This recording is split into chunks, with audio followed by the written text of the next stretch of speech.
Всем привет с Карагандинского клуба. Сегодня 6 апреля, 25 год. Видим оживление.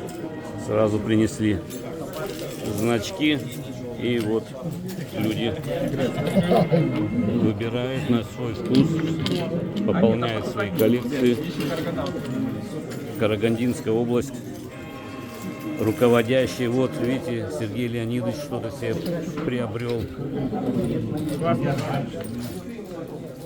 Да. Напишите, кто узнал, какая личность историческая изображена была на фотографии, на что обратил внимание Сергей Леонидович. Так что приходите в воскресенье с 10, точнее с 9 до 12. Карагандинский клуб, областной музей, 45-й квартал.